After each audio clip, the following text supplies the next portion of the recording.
Freddie Prinze Jr., who voiced Kanan Jarrus in Star Wars Rebels and then again in The Bad Batch Season 1, says he is done playing the character. Now this man is somewhat controversial in the Star Wars community. In previous interviews, he's sort of insulted fans in the past, and he's even come out and said he's against Star Wars fan fictions, encouraging people to make their own creations instead of fan-based films. Well, now he's saying he will not return to Star Wars. In a new interview on Christian Harloff's YouTube channel, Freddie reveals he only came back to do cameos for The Bad Batch and a voice in The Rise of Skywalker because he was asked to do it as a favour, not because he wanted to, and now he's done playing Kanan altogether going forward. Now, while Freddie Prinze Jr. does not harbour any ill will against the franchise, he wants Lucasfilm to leave Kanan alone. Now, there is a rumour going around that Kanan is going to appear in a flashback in the Ahsoka show, but I suppose, unless he was involved, this is not something he wants. He feels as though the impact of Kanan's death should not be diluted, and here is the full quote. "I was asked to, yeah,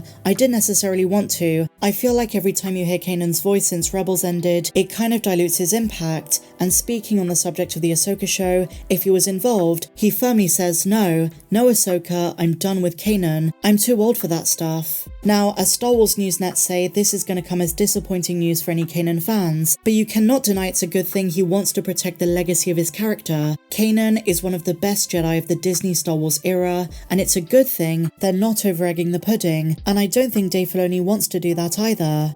Even if it was going to be a flashback or used in the World Between Worlds, this is not something Freddie wants. He wants Kanan to be left out, but I do expect the Ghost Crew, especially Ezra Bridger, to mention him, his old Padawan, who Sabine and Ahsoka are going to find. I do expect that, and that's fine, but he doesn't want Kanan in the actual show. Kanan's death was one of the most emotional scenes in recent Star Wars history, so it does make sense he wants to preserve such a special moment. It doesn't preclude the character from appearing in novels and comics. He's appeared in several, but Timothy Zahn said he's going to work on some spin-off books based on the Ahsoka show, so again reference to Kanan in the past could be present in those. His son Jason and widow Hera are going to be a big part of the show, so he might be mentioned several times, but his death was a very powerful one, and so from a certain point of view, Freddie Prinze Jr. is right. Now, it's very interesting every time he talks about Star Wars. His words cause so much chaos, because on the one hand he understands the intricacies and the themes of this franchise very well. He's had so many conversations with Dave Filoni, who was taught by George Lucas, and so he truly gets it when it comes to Star Wars, what real Star Wars is.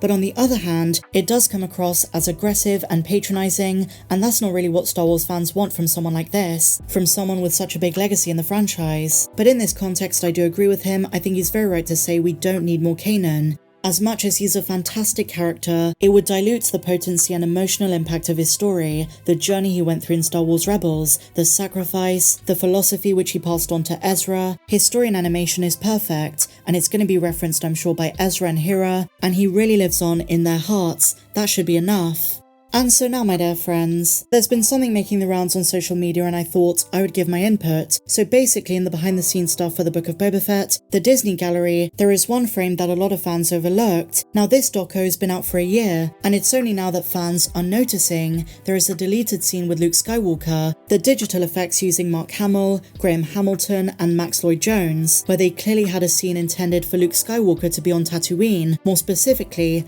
back at Jabba's palace, just like in Return of the Jedi.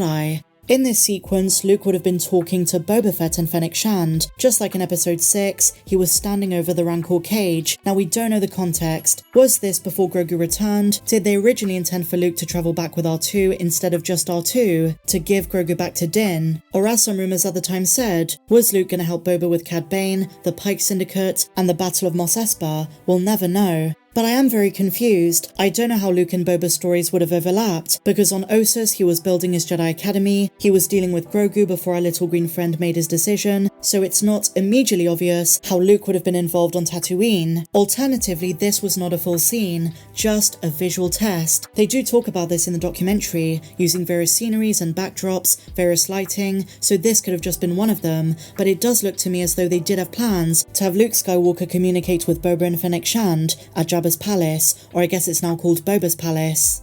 So let's react to this together. So I'm going to play the section and then we'll talk about it. It's a composite performance, not just from the stunt double, but input from the director, and all of these elements coming together so that it's an ongoing learning experience. And it's very obvious that the CGI, the deepfake that they used on Book of Boba, was much better than for Mando Season 2.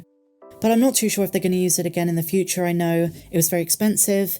It's not something Lucasfilm really wanted to lean in on. Boba Fett, we knew that we needed to do 10 times the amount of work. How could we combine all of the new technologies that are out there, as well as a CG head, to solve the problem on Book of Boba Fett? Landis continued his developments with the deepfake work. And of course, we worked with Dave. Alright, so this is the scene. So as you can see, there were plans to have Luke at Jabba's palace. This is Graham Hamilton, so it's not Max Lloyd-Jones, and if you ask me, they could just have him play Luke without all of the deepfake stuff, and it'd be good. He's a good actor in and of himself. And you can see here, he's standing just over the Rancor cage, just like in Return of the Jedi.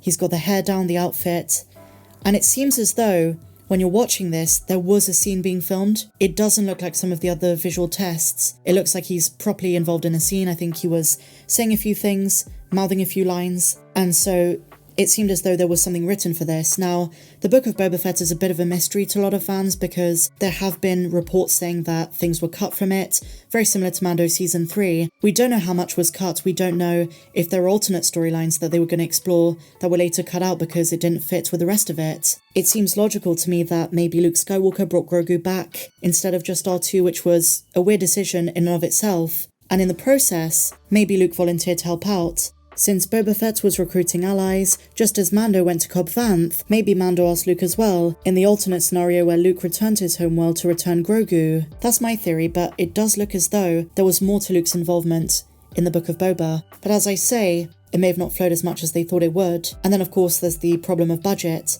That would have been very expensive. But just imagine if Luke helped out with Mando and Boba. Just slicing pikes like he did with the Dark Troopers in Mando Season 2, the green lightsaber, very Return of the Jedi-esque. And I think that's one of my biggest gripes with the Book of Boba Fett in general. There wasn't enough of that Return of the Jedi feeling. There was to some extent.